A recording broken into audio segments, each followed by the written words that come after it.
በኃይሉ ከህቱ ሰላም ላይ ብር ለመብላት ሲፈልግ አልማዝን ገለሻታል በማለት እሷን እያስፈራራ ገንዘብ እንደሚቀበላት አብሮት ከሚሰራው ልጅ ጋር ያወራል። እናም አልማዝን አሁን እንደዚህ ያልን አልማዝ ከሀገር ወጥታለች። ኦሬዲ ከአዲስ አበባ ስለወጣች ማግኘትም አትችልም፣ ወደ ሀገሯ ተመልሳለች። እናም ይውልህ አሁን ሰላምን 2 ሚሊዮን ብር እንቀበላታለን። ግን መጀመሪያ ትደውልና ሰላምን የምትላት ሰው እንደገደልሽና ከወንድምሽ ጋራ ስትቀብሪ ሰው እንዳየሽ ማስረጃ ተሰጥቶናል፣ አይቻለሁ፣ ማስረጃ አለኝ ትላታለህ። እናም ደግሞ መልሼ እደውልልሻለሁ ብር እንደምትፈልግ ትነግራታለህ ይለዋል። እሱም በተባለው መሰረት ካጠገቡ ቁጭ ብሎ ስለነበረ ይደውልና ሰላምን በአጋጣሚ ቁጭ ብላ ሳሎን ላይ ብሌን አጥሚት ሰርታ ወስዳላት ጠጭ እያለቻት ነበረ። እናም እሺ ብላ ቁጭ ብላ ባለችበት ሰዓት ስልኳ ሲጮህ ስልኳን አንስታ ወደ ጆሮዋ ስትል የሰማችው ዜና እጅግ የሚያስደነግጥ ነበር። እናም አንስታ ሄሎ እንዳለች እሺ ወይዘሮ ሰላም ደህና ነሽ? እዩልሽ ከወንድምሽ ጋር ሆነሽ አንዲት ሴት ገለሽ ስትቀብሪ ታይተሻል የሚል ድምጽ ነበር የሰማችው። ምንድነውም አላለችም።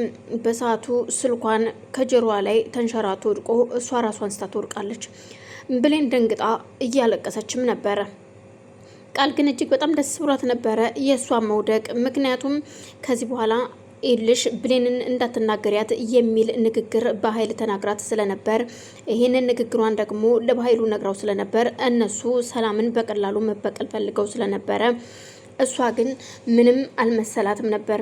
እንዲህ ቆይ ምን ሆነሽ ነው ቃል ቢያንስ እንኳን እስኪ የሆነ ነገር አድርጊ ስትላት ባክሽን አታሽቃብጭ የራስሽ ጉዳይ ትላታለች። አሁን ቆይ እንደዚህ የምትይው ሴትዮዋ እንደዚህ ታማ እንዴት እንደዚህ ትያለሽ ብትላትም ባክሽ የራስሽ ጉዳይ እሺ ዳግም ካለ እንኳን ቢያንስ ወይ ጥሪው ወይ ልጥራው ስትላት እሺ ናፈቀሽ እንዴ በሰበቡ እሱን ማየት ፈልገሽ ነው በማለት ወሬዋን ታዞርባታለች። በዚህን ሰዓት እንደዚህ አይነት ወሬ የሚወራበት ጊዜ አይደለም። ግን ታሳዝኛለሽ በዚህን ሰዓት እንደዚህ ማሰብሽ ራሱ በማለት ብሌን ተነስታ ሄዳ ውሃም ጥታ ውሃ ስታደርግላት ፊቷ ላይ ሰላም ትነቃለች። በዛ ስትነቃ ቃልም ወይ እናቴ ነቃሽልኝ ብላ ዞር በያንቺ በማለት ብሌንን ካጠገቧ አባራ እሷ ታቅፋታለች። ሰላም የሆነውን ሁሉ ማስታወስ አትችልም፣ ግን ግራ ተጋብታለች። እናም ደንግጣ ስለነበረ ከዛም ከደቂቃዎች በኋላ እሱም ይውልህ ከዚህ በኋላ አሁን ሰላም አላቅም ስልኩ ተዘግቷል እንዴት እንደሆነ አላቅም ሲለው ችግር የለውም ደግሞ በኋላ ላይ ደውለህ 2 ሚሊዮን ብር አምጭ ትላታለህ። ከዛም ለ1 ሳምንት ጊዜ እንሰጣታለን ይለዋል። ቆይ ግን ማለት 2 ሚሊዮን ብር ይኖራታል ብለህ ታስባለህ? እንዴት ሊኖራት ይችላል 2 ሚሊዮን ብር ሲለው ይኸውልህ ሰላም ቀላል ሰው እንዳትመስልህ 10 ዓመት አረብ ሀገር የሰራችው ብር አላት። እናም ወደ ሀገር ልትገባ ስትል ደግሞ ሴትዮዋ በጣም ኃይለኛ ብር ነው የሰጠቻትና ጭቅ ብር ነው ያላት ይለዋል። ምን አሁን እንደዛማ ከሆነ ታዲያ ምን ችግር አለው ይልና አሁንም ከተሽሏታል ብዬ ቁጭ ባለችበት ስልኳ ይጮሃል። ስልኳ ሲጮህ አሁንም ያነሳችውን ስልክ ማመን እስከሚያቀት ድረስ አንስታ ሄሎ ስትል ይኸውልሽ ሰላም አሁን የሰው ስትገይ ማስረጃ የያዝኩሽትን ማስረጃ ለፖሊስ ከመስጠቴ በፊት 2 ሚሊዮን ብር ትሰጭኛለሽ አለያ ደግሞ ለፖሊስ አሳልፌ ልስጥሽ። ይኸውልሽ 2 ሚሊዮን ብር እንድታዘጋጅልኝ 1 ሳምንት ጊዜ ሰጥቼሻለሁ ብሎ ከጆሮዋ ላይ ይዘጋል። በዛን ሰዓት ሰላም ምንም ራስን መሳት ሳይሆን ጭንቀት በጭንቀት ሆና ነበር። እናም ቃል ግን ካጠገቧ ቁጭ ብላ እውነት ትችልበታለህ በኃይል እኮ ጎበዝ ነህ እያለች ብቻዋን ታወራለች። ሰላም ምኑም አልዞረላትም። እስቲል አሁንም እንደተኛች ነው። ሰላም ውድና የተከበራችሁ የመቅደስ ሰዎች እንዴት ናችሁ? ሰላም ናችሁ? በያላችሁበት ሰላማችሁ ይብዛልኝ። ይሄን ቪዲዮ የምትከታተሉ ላይክ፣ ሼር፣ ሰብስክራይብ ያደርጋችሁ ቤተሰብ አድርጉኝ። ቤተሰብ የሆናችሁ ደግሞ ላይክ፣ ሼር ያደርጋችሁ አበረታቱኝ። ሀሳብ አስተያየት ካላችሁ በኮሜንት ተሳውቁልኝ። አመሰግናለሁ።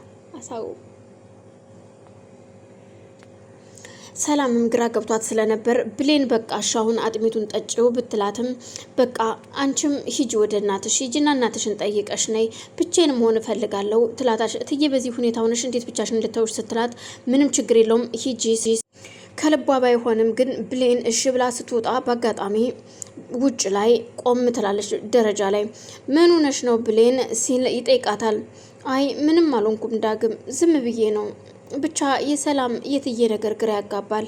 እትዬ ደህና አይደለችም ስትለው ቆይ ምን ሆነሽ ሰላም? አላቅም ግን የሆነ ነገር አለ እንዴ? የተፈጠረ ነገር አለ እንዴ? የምታውቀው ነገር ካለ ዳግም ሰላም ጥሩ ሁኔታ ላይ አይደለም ያለችው። እኔ ምን ላቅ እችላለሁ? እኔ ምንም አላቅም ሲል እሱም በድንጋጤ ይነግራታል። አላቅም ምን ማድረግ እንዳለብኝ ግን አሁን እኔ ወደ እናቴ ቤት ልሄድ ነው ስትለው በቃ እሺ ልትሄጂ ከሆነ በቃ ይኸውልሽ በዚች ገንዘብ በራስሽ አስመስለሽ የሆነ ነገር ገዝተሽ ይዘሽላት ሂጂ ሲል ብር ከኪሱ አውጥቶ ይሰጣታል። እንዴ በቀደም ለታም የሆነ ነገር ገዝተ እንደሄድክ ሰምቻለሁ። ስለዚህ ስትሄድ ራስ ግዛላት እንጂ እኔ አልቀበልም ስትለው ምን የኔ ብቻ ማን አረጋት? ያንቺ ብቻ ቋረችም ለኔም እናቴ ናት ገነት። ስለዚህ ይዘሽ ሂጂ ይልና ብሩን ሲሰጣት እሺ በቃ ብላ ተቀበሉና ቆመው እያወሩ ያለ ቃል በር ላይ ቁማ እያየቻቸው ነበረ። እናም እነሱን ለመለያየት ስትፈልግ ስልክ አውጥታ ማውራት ጀመረች። ከዛም ሁለቱም ስላዩት ተነስታ ብሌንም ወደ እናቷ ቤት ትሄዳለች። ቃልም ደግሞ ብሌን እንደሌለች ስታቅ ወደ በኃይሉ ቢሮ ስትሄድ በኃይሉን ስታገኘው ቢሮ ውስጥ ለምን መጣሽ ቃል ሲላት ይል በኃይሉ አሁን ማውራት አለብን። ቆይ ስንት ብር ነው የማገኘው? እኔ ድርሻዬ ምን ያህል ነው ስትለው አልገባኝም። ችግር የለውም ስለ ገንዘብ ለመነጋገር ነው የመጣሽው? ችግር የለውም እንነጋገራለን፣ መጀመሪያ ብሩ ይምጣ ይላታል። እውነትህን ነው ግን አንተ ግን ሞኝ ነህ፣ ብልጥ ትመስለኝ ነበር በማለት እሷም አማርኛዋን ወርወር አድርጋ ወደ ቤት ትመጣለች። እሱም ደግሞ በጣም ግራ ተጋብቶ ስለነበር እንዴት እንደዚህ ልትለኝ ቻለች ግን ቃል የሆነች ምስጥ የሆነች ልጅ እያለ ብቻውን ያወራል። ቤት ስትመጣ ያልጠበቀችው ነገር ነበር የገጠማት። ብሌን ከሳዳጊ እናቷ ገነት ጋር ስትሄድ እናቷን ሰላም ካለች በኋላ ቁጭ ብላ ከቆየች በኋላ ትዝ ሲላት ገንዘቡን ይዘዋለች። እቃ ሳገዛን የገባችው ውይ እኔ ግን ምን አይነት ሰው ነኝ? ቆይ መጣው ማዬ የሆነ ነገር ይዤ ልምጣ ውጪ ትላትና ወጥታ ትሄዳለች። ስልኳን አልያዘችውም።